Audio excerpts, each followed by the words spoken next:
नई दिल्ली। माननीय राज्यपाल महोदय, उत्तर प्रदेश शासन, माननीय मुख्यमंत्री जी उत्तर प्रदेश लखनऊ। जरिए उचित माध्यम श्रीमान उप जिलाधिकारी महोदय सोराव प्रयागराज उत्तर प्रदेश।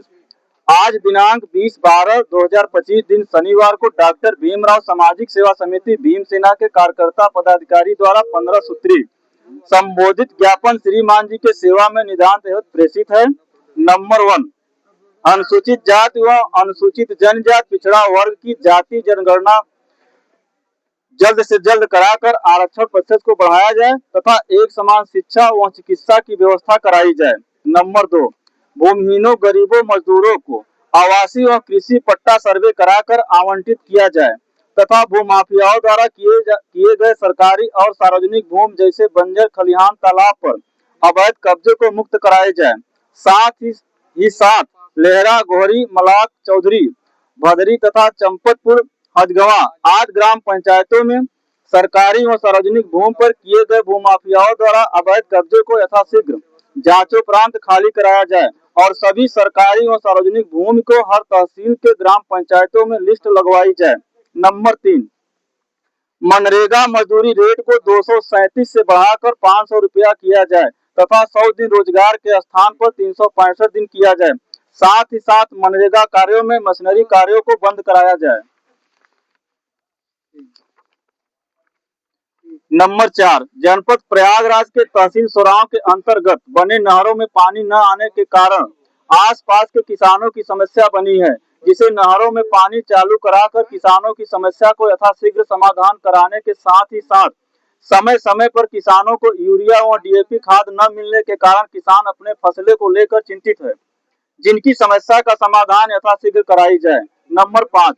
उत्तर प्रदेश अधीनस्थ सेवा चयन आयोग द्वारा हाल ही में जारी सूचना नेपाल भर्ती 2025 में पिछड़ी जाति के 27% आरक्षण को अनदेखा करते हुए निर्धारित कोटे से कम सीटें दी गई हैं, जो कि इसके पूर्व के भर्तियों में इसी तरह का कृत्य किया गया है, जिसे आयोग द्वारा इस भेदभाव रवैये के कारण पिछड़े वर्ग के छात्रों में सरकार के प्रति जन आक्रोश देखने को मिल रहा है, जिसे यथाशीघ्र पिछड़े वर्ग के आरक्षित कोटे के अनुसार सीटें आवंटित कराई जाए। नंबर 6,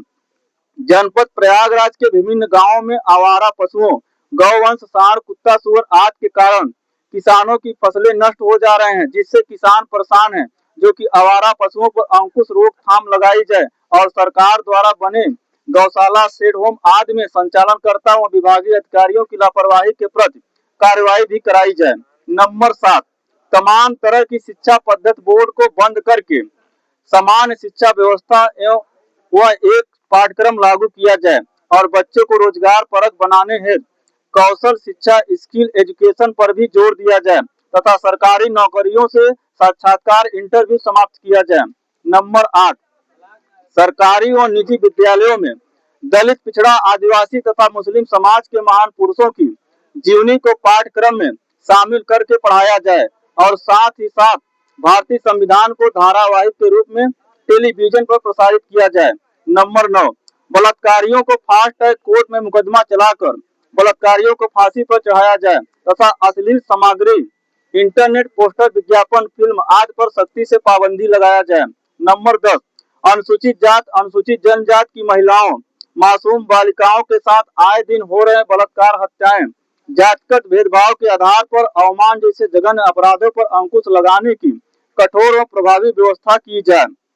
नंबर 11, वकालत की रीढ़ कहे जाने वाले न्याय सेवकों मुंशियों टाइपिस्टों और स्टाम्प वेंडरों व बार एसोसिएशनों में कार्यरत कर्मचारियों की समस्याओं को हल करने के लिए न्याय सेवक कल्याण कोष की जाए और मानवीय के आधार पर उन्हें भी पेंशन बीमा आदि सभी सुविधाएं दी जाए तथा राज्य सरकार अधिवक्ता के लिए प्रदेश में एडवोकेट प्रोटेक्शन एक्ट लागू किया जाए।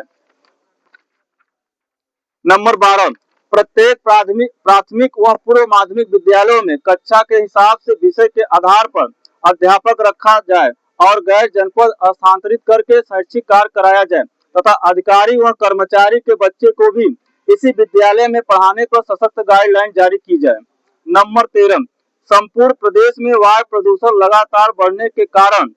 मानव जीवन अस्त व्यस्त होने की घटना आए दिन देखने को बड़े पैमाने पर दिख रहा है, जबकि राज्य सरकार द्वारा ऐसी परिस्थिति से लड़ने में असक्षम प्रतीत हो रही है तथा जल्द से जल्द ठोस कदम उठाकर वायु प्रदूषण को कम किया जाए तथा प्रदेश के प्रत्येक जिलों में 10 वायु प्रदूषण सूचकांक लगाया जाए तथा आम जनमानस को वायु प्रदूषण से होने वाली गंभीर बीमारियों के बारे में जन जागरूकता अभियान भी चलाया जाए। नंबर 14, बिहार के मुख्यमंत्री श्री नीतीश कुमार जी ने हाल ही में एक समारोह में मुस्लिम महिला को अपने हाथों से महिला का हिजाब खींचकर पूरे देश की महिलाओं की गरिमा को ठेस पहुंचाया गया है, जिसकी भीमसेना कड़ी निंदा करती है और यह मांग करता है कि महिलाओं के सामने आकर माफी मांगे। नंबर 15, प्रदेश में अवैध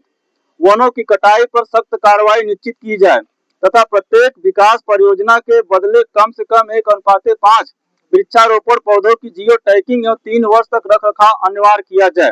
अतः श्रीमान जी से निवेदन है कि उक्त सभी मांगों को यथाशीघ्र समाधान नहीं किया गया तो भीमसेना व्यापक जन आंदोलन करने को बाध्य होंगे, जिसमें भूख हड़ताल, चक्का जाम, जेल भरो आंदोलन आदि शामिल होंगे, जिसकी संपूर्ण जिम्मेदारी जिला प्रशासन की होगी।